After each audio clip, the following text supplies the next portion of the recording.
नमस्कार दोस्तों। जैसा कि हमने कल सूजस ई बुलेटिन की शुरुआत की थी, उसी कड़ी के अंदर हम नेक्स्ट आज 10 अक्टूबर की उस सूजस ई बुलेटिन लेके आए हैं। अब देखो, आज हम कुछ इम्पोर्टेंट इश्यूज़ पर डिस्कशन करेंगे जो आज की सूजस ई बुलेटिन में कवर किए गए हैं। सबसे पहली न्यूज़ है कि मुख्यमंत्री ने गृह विभाग की समीक्षा बैठक ली।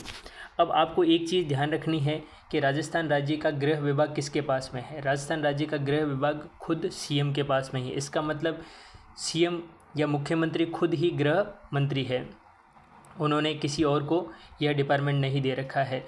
तो गृह विभाग का मंत्री होने के नाते उन्होंने पुलिस प्रशासन की ये बैठक ली और इस बैठक के अंदर उन्होंने स्पष्ट तौर पर निर्देशित किया है कि अपराधी या तो अपराध छोड़ दे या प्रदेश छोड़ दे। उन्होंने सख्त लहजे के अंदर बोला है कि राजस्थान के अंदर जीरो टॉलरेंस की नीति अपनाई गई है, किसी भी प्रकार के अपराध को सहन नहीं किया जाएगा, पुलिस प्रशासन इसका सख्त एक्शन लेगा। अब देखो, यहाँ कुछ फैक्ट्स दे रखे हैं, उस पर हम थोड़ा डिस्कशन कर लेते हैं। फैक्ट्स क्या है? देखो, महिला SC ST के अपराधों में उल्लेखनीय हुई कमी। सीएम मुख्यमंत्री ने कहा कि पुलिस विभाग की सजगता और सतर्कता के चलते गत वर्ष की तुलना में राज्य में अपराधों का ग्राफ तेजी से गिरा है। राज्य स्तर पर कुल अपराधों के अंदर 7.3% की कमी और इसके साथ में महिला अत्याचारों के अंदर 8.8% की कमी दर्ज हुई है। इसके अलावा अनुसूचित जाति जनजाति के अत्याचारों के मामले के अंदर 13.96% की कमी दर्ज की गई है। इससे हमें ये बात पता चलती है कि गत वर्ष की तुलना के अंदर ओवरऑल 7.3% का हमारा ग्राफ कम हुआ है अपराधों का। तो इसको लेके मुख्यमंत्री ने पुलिस प्रशासन की प्रशंसा भी की है और साथ ही पुलिस प्रशासन को ये भी बोला है कि अपराध को लेके जीरो टॉलरेंस नीति अपनाई जाए। किसी भी अपराध को लेके पुलिस प्रशासन सख्त एक्शन ले और लोगों को इस चीज़ का फ़ायदा मिले। अब देखो, यहाँ एक और इम्पोर्टेंट न्यूज़ है कि इस बैठक के अंदर गृह राज्य मंत्री श्री जवाहर सिंह बेड़म और पुलिस महानिदेशक UR साहू भी उपस्थित थे। जैसा कि आपको पता है, कल की क्लास के अंदर मैंने ये बताया था कि मंत्री 3 तरीके के होते हैं। एक होते हैं कैबिनेट मंत्री, दूसरे होते हैं राज्य मंत्री और तीसरे होते हैं राज्य मंत्री स्वतंत्र प्रभार वाले। तो आपको पता है, गृह विभाग के कैबिनेट मिनिस्टर के तौर पर तो खुद मुख्यमंत्री भजनलाल शर्मा है, जबकि गृह राज्य मंत्री कौन है? जवाहर सिंह बेड़म। तो आपको ये बात भी ध्यान रखनी है कि गृह राज्य मंत्री कौन है? जवाहर सिंह बेड़म। अब देखो, इस बैठक के अंदर पुलिस का सर्वोच्च पद होता है पुलिस महानिदेशक, आपको पता है, जिसको हम DGP बोलते हैं, डायरेक्टर जनरल ऑफ पुलिस। तो आपको ये बताना है कि और ध्यान रखना है कि पुलिस महानिदेशक के अभी पद पर कौन बैठा हुआ है, तो उनका नाम है UR साहू। ठीक है ना? आपको ये बात भी ध्यान रखनी है, बहुत बार एग्ज़ाम के अंदर ये क्वेश्चन भी पूछ लिया जाता है कि अभी वर्तमान समय में DGP कौन है। तो अभी वर्तमान समय में DGP कौन है? UR साहू है। ठीक है। अब इसके बाद में इस पेज पर और कोई ज़्यादा इम्पोर्टेंट न्यूज़ नहीं है, हम नेक्स्ट पेज पर चलते हैं। नेक्स्ट पेज पर देखो, मेन इम्पोर्टेंट न्यूज़ है राइजिंग राजस्थान, मुख्यमंत्री की आर्थिक क्षेत्र के प्रबुद्ध जनों के साथ में बैठक।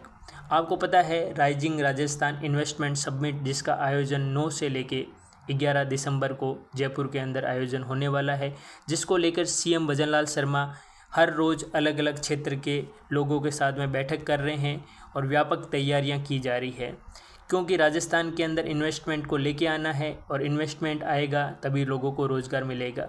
इस क्षेत्र के अंदर अच्छा कार्य करने के लिए इन्वेस्टमेंट बहुत ज़रूरी है।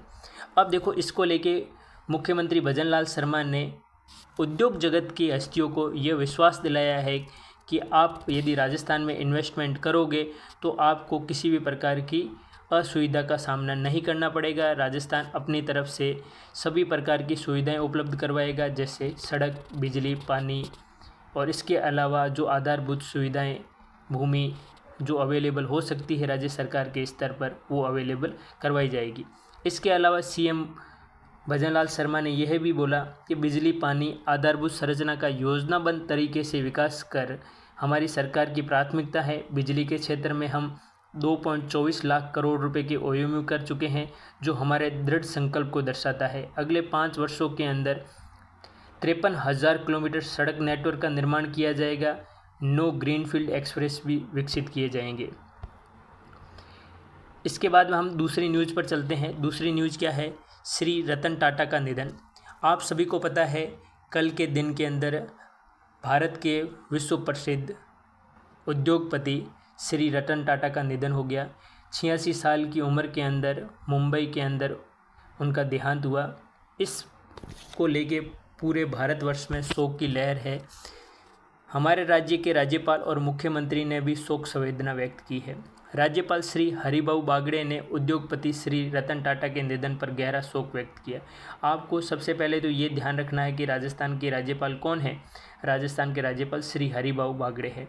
दूसरी चीज़ आपको ये ध्यान रखनी है, उद्योगपति जो हाल ही के अंदर निधन हुआ उनका क्या नाम है, रतन टाटा। वो टाटा समूह के चेयरमैन भी थे। आपसे बहुत बार ये क्वेश्चन पूछा जाता है कि जो रतन टाटा है उनका संबंध किस क्षेत्र से है। बहुत बार एग्ज़ाम के अंदर इस तरीके के क्वेश्चन पूछे जाते हैं कि हाल ही के अंदर रतन टाटा का निधन हुआ, उनका संबंध कौन से क्षेत्र से है, उद्योग क्षेत्र से है, राजनीति क्षेत्र से है, खेल जगत से है, किस तरीके से। तो जो रतन टाटा जिनका हाल ही के अंदर निधन हुआ वह उद्योग जगत से संबंधित थे और साथ ही साथ में उनको पद्म विभूषण से भी नवाजा गया था। तो ये दोनों फैक्ट्स उनसे रिलेटेड है, आपको ध्यान रखना है। टाटा समूह के चेयरमैन थे और उनको पद्म विभूषण से सम्मानित किया था और वो बहुत बड़े उद्योगपति थे। हमारे मुख्यमंत्री श्री भजनलाल शर्मा ने भी उद्योगपति श्री रतन टाटा के निधन पर गहरा शोक व्यक्त किया है। अब हम चलते हैं नेक्स्ट न्यूज़ पर। नेक्स्ट न्यूज़ क्या है हमारे पास में, अध्यापक पात्रता परीक्षा। आप सबको बहुत ही खुशी होनी चाहिए कि गवर्नमेंट ने इस चीज़ का अनाउंसमेंट कर दिया है कि अध्यापक पात्रता परीक्षा का आयोजन जनवरी के दूसरे पखवाड़े में होगा। आप सभी को ये चीज़ ध्यान रखनी है कि रिट पात्रता परीक्षा का आयोजन कब होने जा रहा है, जनवरी के दूसरे पखवाड़े के अंदर। तो आप सभी को अभी से तैयारी स्टार्ट कर देनी चाहिए क्योंकि टाइम कम बचा है, 3 महीने का टाइम है। तो अभी से लगोगे तब जाके अच्छे से तैयारी हो पाएगी। तो आपको अभी से इस एग्ज़ाम की तैयारी में लग जाना चाहिए। नेक्स्ट हमारे पास में न्यूज़ क्या है, प्रदेश के चिकित्सा संस्थान भवनों का निरीक्षण होगा। ये बात किसने बोली है, ये बात बोली है चिकित्सा एवं स्वास्थ्य मंत्री श्री गजेंद्र सिंह ने उच्च स्तरीय बैठक में इस संबंध में निर्देश दिए हैं। आपको इस बात का ध्यान रखना है कि हमारे राज्य के चिकित्सा एवं स्वास्थ्य मंत्री कौन है, श्री गजेंद्र सिंह जी खिंवसर। उन्होंने इस चीज़ का निर्देश दिया है कि जो भी चिकित्सा संस्थान है उनके भवनों का तुरंत रखरखाव हो और जो भी मरम्मत कार्य है उनका पूरा का पूरा प्रोजेक्ट तैयार करके गवर्नमेंट को भेजा जाए, जिससे स्वास्थ्य भवनों का निरीक्षण किया जा सके और उनके अंदर सुधार किया जा सके। अब देखो नेक्स्ट हमारे पास में न्यूज़ क्या है, मुख्यमंत्री की राज्यपाल से भेंट। मुख्यमंत्री श्री भजनलाल शर्मा ने गुरुवार को राजभवन में पहुंचकर राज्यपाल श्री हरिभाऊ बागड़े से मुलाकात की। इस दौरान उन्होंने राज्य के विकास से जुड़े विभिन्न मुद्दों पर चर्चा की। अब आपको ये बात ध्यान रखनी है कि मुख्यमंत्री ने राज्यपाल भवन में जाके किससे मुलाकात की, राज्यपाल से मुलाकात की। और राजस्थान राज्य के राज्यपाल कौन है, अभी राजस्थान राज्य के राज्यपाल श्री हरिभाऊ बागड़े हैं। और हमारे सीएम कौन है, भजनलाल जी शर्मा। कुछ बेसिक चीज़ें हैं जो बार बार रिपीट हो रही है, लेकिन हमें उनको बार बार दोहराना है। कभी कभार इजी क्वेश्चन भी आते हैं तो वो गलत ना हो, इसके लिए हमें इसका विशेष तौर से ध्यान रखना है। हमारे राज्यपाल कौन है, हरिभाऊ बागड़े है, और जबकि मुख्यमंत्री कौन है, भजनलाल शर्मा। इसी के साथ में आज का न्यूज़ इतना ही है। तो आज की न्यूज़ समाप्त होती है। धन्यवाद।